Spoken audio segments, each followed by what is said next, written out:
দ্বাদশ শ্ৰেণীৰ এডভান্স আছামিজৰ ছাত্ৰ ছাত্ৰীসকললৈ মোৰ মৰম আৰু শুভেচ্ছা জনাই আজিৰ ভিডিঅ' আৰম্ভ কৰিছোঁ। আজি মই আমাৰ ছাৰ শীৰ্ষক গল্পটোৰ প্ৰশ্ন উত্তৰ আগবঢ়াবলৈ লৈছোঁ। ভিডিঅ'টো তোমালোকৰ যদি ভাল লাগে এটা লাইক শ্বেয়াৰ আৰু কমেণ্ট কৰিবলৈ নাপাহৰিবা। আমাৰ ছাৰ গল্পটোৰ ১ নম্বৰ প্ৰশ্ন, আমাৰ ছাৰ গল্পটোত ছাত্ৰ আৰু শিক্ষকৰ সম্পৰ্কটো লেখকে কেনেদৰে দাঙি ধৰিছে লিখা। উত্তৰ, শিক্ষক ছাত্ৰৰ সম্বন্ধ অতি পবিত্ৰ, নিভাঁজ আৰু মধুৰ।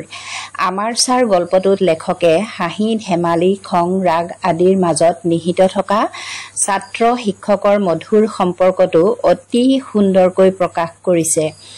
আমাৰ ছাৰ সম্বোধনটোতে সোমাই আছে ছাত্ৰসকলৰ শিক্ষকজনৰ প্ৰতি থকা অশেষ মৰম আৰু শ্ৰদ্ধা। বিয়াঘৰৰ ৰভাতলিত উপস্থিত হোৱাৰ লগে লগে নগেন, হেমন্ত, টেঙৰ আদি পুৰণি ছাত্ৰসকলে ছাৰক কৰা আদৰ আপ্যায়ন গল্পটোত বৰ সুন্দৰকৈ বৰ্ণনা কৰিছে। ছাৰক দেখা লগে লগে আটাইকেইজন উৰি যোৱা দি আগবাঢ়ি গৈ এজনে ছাৰৰ চাইকেলখন একাষত থলে, এজনে বহা ঠাইলৈ আগবঢ়াই আনিলে, এজনে ওখ কাঠৰ চকী এখন আনি বহিবলৈ দিলে, আন এজনে বিচনী বিচাৰি আনি বিচিবলৈ ধৰিলে। মুঠতে ছাৰ বিয়াঘৰলৈ অহাত ছাত্ৰকেইজনৰ তত নোহোৱা হৈছিল। ছাৰেও তেওঁলোকৰ আদৰ যত্নত আপ্লুত হৈ একেবাৰে বিয়া চাই অহাটো থিৰাং কৰিলে। মাজে মাজে ছাৰ আৰু ছাত্ৰসকলৰ মাজত ৰসাল কথাৰ বিনিময় হৈ থাকিল। স্কুলীয়া সময়ত যিজন ছাৰলৈ সকলোৱে ভয় কৰিছিল আৰু ছাৰেও যিসকল ছাত্ৰক কঠোৰ অনুশাসনৰ অধীনত ৰাখিছিল, এতিয়া বহু বছৰৰ পাছত ছাৰ আৰু ছাত্ৰসকলৰ মাজত দেখা গ'ল ভয় অনুশাসনৰ বাহিৰৰ এক আত্মীয়তাৰ বান্ধোন। আচলতে শিক্ষকৰ অনুশাসনৰ মাজত সোমাই থাকে ছাত্ৰসকলৰ প্ৰতি মৰম আৰু মানুহ কৰাৰ সপোন। ছাত্ৰসকলেও শিক্ষকৰ অনুশাসনৰ অন্তৰালত থকা উদ্দেশ্য বুজি পায়। বিয়াঘৰখনত প্ৰাক্তন ছাত্ৰসকলৰ ছাৰৰ প্ৰতি থকা অফুৰন্ত হেঁপাহ, আনন্দ আৰু উৎসুকতাক লেখকে অতি সুন্দৰকৈ বৰ্ণনা কৰিছে। ছাত্ৰসকলৰ আদৰ আপ্যায়ন, অধিকাৰ আৰু ছাৰৰো ছাত্ৰসকলৰ প্ৰতি থকা নিভাঁজ মৰম, বন্ধুত্বসুলভ কথোপকথন আদিৰ দ্বাৰা লেখকে ছাত্ৰ আৰু শিক্ষকৰ মাজৰ মধুৰ অকৃত্ৰিম সম্পৰ্কটো সুন্দৰকৈ ফুটাই তুলিছে। ২ নম্বৰ প্ৰশ্ন, আমাৰ ছাৰৰ প্ৰকৃত নাম কি? তেওঁৰ চৰিত্ৰ বিশ্লেষণ কৰি দেখুওৱা। উত্তৰ, আমাৰ ছাৰ গল্পটো গল্পকাৰ যোগেশ দাসৰ এক বাস্তৱ অভিজ্ঞতাৰে পুষ্ট সুন্দৰ গল্প।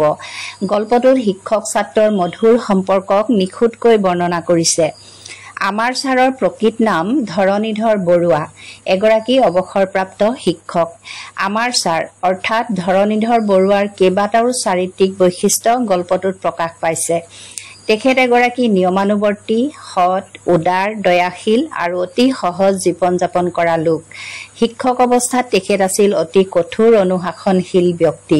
কঠোৰ অনুশাসনৰ কাৰণে তেখেত স্কুলখনৰ কাৰণে আতংকস্বৰূপ হৈ পৰিছিল। অৱশ্যে সেই কঠোৰতাত নিহিত আছিল মহৎ অভিপ্ৰায়।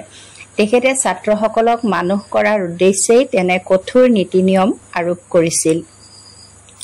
৭৫ বছৰ বয়সতো এখন পুৰণা চাইকেল চলাই ফুৰাটোৱে ছাৰৰ অতি সহজ সৰল জীৱন যাপনৰ উমান দিয়ে। বিয়াঘৰখনত ছাত্ৰসকলৰ লগত বিনিময় কৰা কথোপকথনৰ পৰা বুজিব পাৰি যে ছাৰৰ বাহ্যিক কঠোৰতাৰ বিপৰীতে আছে এক অতি মৰমীয়াল আৰু উদাৰ অন্তৰ। সকলোৰে পৰিচিত এজন নাম থকা শিক্ষক হিচাপে নহৈ এজন অতি সাধাৰণ লোকৰ দৰে ছাৰে বিয়াঘৰত কোনো স্পেচিয়েলিটি নিবিচাৰি ৰাইজৰ লগত একেলগে খোৱা, হাঁহি ধেমালিৰে কথা বাৰ্তা কৰি বিয়াৰ শেষলৈকে থকা আদিত সোমাই আছে এটি মৰম আকলোৱা কোমল মন। কন্যা মিনুক এটি মূল্যৱান সোণৰ আঙঠি উপহাৰ দি তেখেতে মহত্বৰ পৰিচয় দিছিল। দৰা অহা সময়ত বিয়াঘৰত হোৱা হৈচৈ লৰা ঢপৰা দেখি ছাৰে নিজেই উঠি গৈ কামৰ তদাৰক কৰিছিল। ক'ত কি কৰিব লাগে ছাত্ৰসকলক হুকুম দিছিল। এই কথাই ছাৰৰ দায়িত্বশীল মনৰ পৰিচয় দিয়ে। এনেবোৰ কথাৰ পৰা ক'ব পাৰি আমাৰ ছাৰ অৰ্থাৎ ধৰণীধৰ বৰুৱা এজন নিয়মানুৱৰ্তী, সৎ, পৰোপকাৰী, সৰল অন্তৰৰ এজন দায়িত্বশীল ব্যক্তি।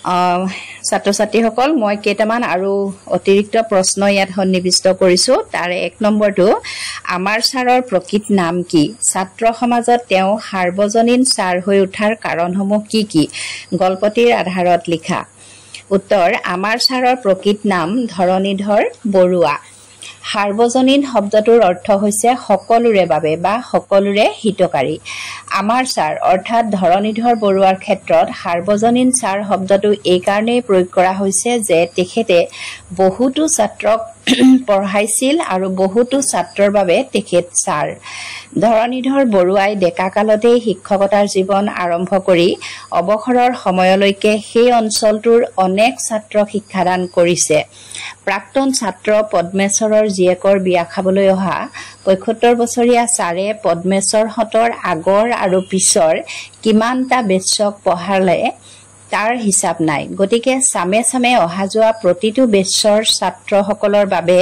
তেখেতেই ছাৰ এজন শিক্ষক অসংখ্য ছাত্ৰৰ বাবে ছাৰ সকলো ছাত্ৰৰে ছাৰৰ প্ৰতি একেই মৰম শ্ৰদ্ধা সন্মান আৰু সমান অধিকাৰ আটাইবোৰ ছাত্ৰৰ প্ৰতি ছাৰৰো আছে গভীৰ মৰম আৰু সহানুভূতি গতিকে ধৰণীধৰ বৰুৱা ছাৰক সাৰ্বজনীন ছাৰ বুলি অভিহিত কৰা হৈছে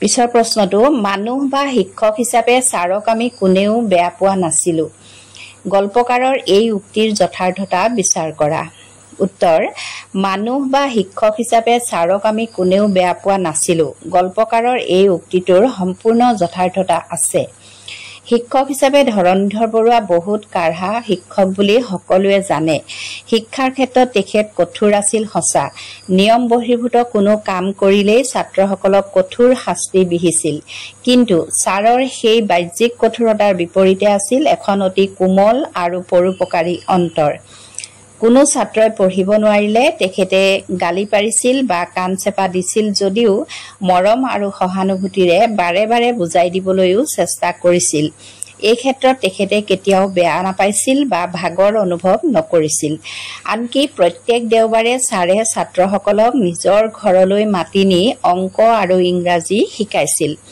ছাত্ৰসকলৰ প্ৰতি থকা মৰম আৰু দায়িত্ববোধৰ বাবে তেখেতে এনেদৰে অতিৰিক্ত পৰিশ্ৰম কৰিব পাৰিছিল এদিন লেখকৰ দেউতাকক লগ ধৰাৰ উদ্দেশ্যে ছাৰ লেখকৰ ঘৰলৈ গৈছিল ছাৰে লেখকে পঢ়ি থকা টেবুলৰ ওচৰলৈ গৈ কি পঢ়ি আছে চাই দুটামান বিষয় বুজাই দিবলৈ ধৰিলে লেখকে কৰিব নোৱাৰা অংক এটা কৰি দিবলৈ চেষ্টা কৰোতে ছাৰৰ বহু সময় লাগিল অৱশেষত অংকটো কৰিহে তেখেত পলমকৈ ঘৰলৈ উভতিল এনেদৰে নিজৰ কষ্ট আৰু সময়ক আওকাণ কৰি ছাৰে ছাত্ৰসকলৰ ভালৰ বাবে অহোপুৰুষাৰ্থ কৰিছিল ছাৰৰ এনেবোৰ মহৎ আৰু নিস্বাৰ্থ মনোবৃত্তিৰ বাবে তেখেতক কোনেও বেয়া পোৱা নাছিল শিক্ষক হিচাপে ভয় শংকা থাকিলেও মানুহ হিচাপে সকলোৱে ভাল পাইছিল ছাত্ৰ ছাত্ৰীসকল আমাৰ ছাৰ গল্পটোৰ প্ৰশ্ন আছিল এইকেইটাই আশা কৰিছো ভিডিঅ'টোৰ পৰা তোমালোক উপকৃত হ'বা আৰু পুনৰ আন এটি ভিডিঅ' লৈ তোমালোকৰ মাজলৈ আহিম চাই থাকিবা আছামিজ পাঠশালা